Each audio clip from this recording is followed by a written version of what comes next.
সম্মানিত মুসলমান, আল্লাহ সুবহানাহু ওয়া তাআলা পবিত্র কালামুল্লাহ শরীফের মধ্যে ইরশাদ করেন, কুল্লু নাফসিন যায়িকাতুল মাউত। আল্লাহু আকবার।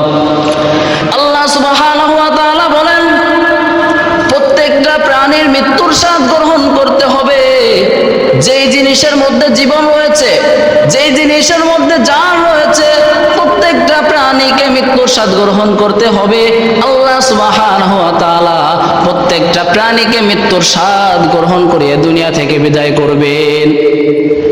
একটাবার চিন্তা করে দেখো, তোমাকেও মৃত্যুর স্বাদ গ্রহণ করতে হবে, আমাকেও মৃত্যুর স্বাদ গ্রহণ করতে হবে। শুধু তুমি আমির মধ্যে সীমাবদ্ধ নয়, বরঞ্চ গাছ যে দেখতে পাও দুনিয়ার মধ্যে, এই গাছগুলাকেও মৃত্যুর স্বাদ গ্রহণ করতে হবে। পিপিলিকা দেখো গর্তের মধ্যে, ওই পিপিলিকাকেও মৃত্যুর স্বাদ গ্রহণ করতে হবে। নদীর গভীর জলের মধ্যে যে মাছগুলা দেখতে পাও, এই মাছগুলাকেও মৃত্যুর স্বাদ গ্রহণ করতে হবে। আল্লাহ সুবহানাহু ওয়া তাআলা দুনিয়ার মধ্যে যত মাখলুকাত পাঠিয়েছেন, যেই জিনিসগুলোর মধ্যে জীবন রয়েছে, যেই জিনিসগুলোর মধ্যে আল্লাহ সুবহানাহু ওয়া তাআলা প্রাণ দিয়েছেন, এমন প্রত্যেকটা জিনিসকে মৃত্যুর স্বাদ গ্রহণ করতে হবে। এবার চিন্তা করে দেখো, তুমি কি মরবা না? তুমি কি আমার আল্লাহ সুবহানাহু ওয়া তাআলার সামনে দাঁড়াবা না? আল্লাহ সুবহানাহু ওয়া তাআলার সামনে তোমাকেও দাঁড়াইতে হবে, আমাকেও দাঁড়াইতে হবে।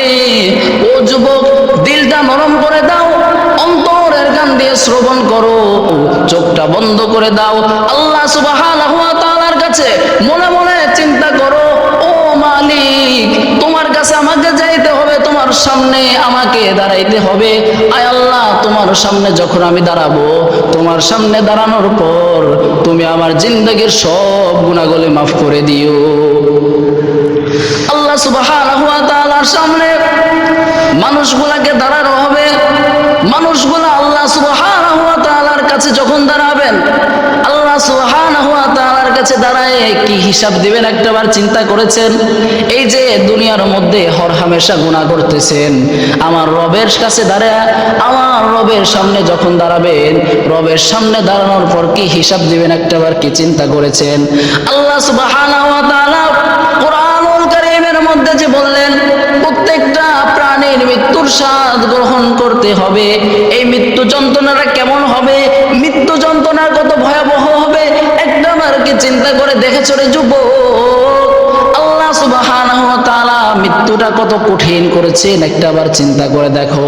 আল্লাহর নবী হযরতে ইদ্রিস আলাইহিস সালাতু ওয়াস সালাম আল্লাহ সুবহানাহু ওয়া তাআলার কাছে বললেন, ও রব্বুল ইজ্জত, আল্লাহ সুবহানাহু ওয়া তাআলা, আমি দুনিয়া থেকে মৃত্যুর স্বাদ গ্রহণ করে যেতে চাই, দুনিয়া থেকে মৃত্যুর স্বাদ উপলব্ধি করে আমি যেতে চাই। আল্লাহ সুবহানাহু ওয়া তাআলা আজরাইল আলাইহিস সালাতু ওয়াস সালামকে অনুমতি দিয়ে দিলেন।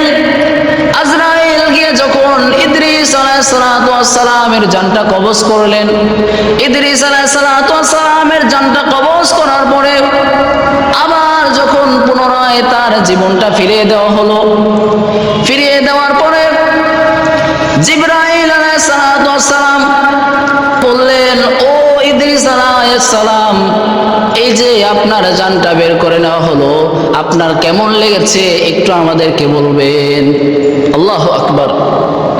ইদ্রিস আলাইহিস সালাতু ওয়াস সালাম চোখের পানি ছেড়ে দিয়ে বলতেছেন, ও জিবরাইল, ও আজরাইল, যখন আমার দেহ থেকে প্রাণটা নিয়ে নেওয়া হচ্ছিল, আমার এমন মনে হচ্ছিল যে আমার গা থেকে কেমন যেন চামড়াগুলো খুলে নেওয়া হচ্ছে, আমার শরীর থেকে কেমন যেন চামড়াগুলো ছুলে ছুলে নেওয়া হচ্ছে, যেভাবে ছাগলের চামড়া ছোলা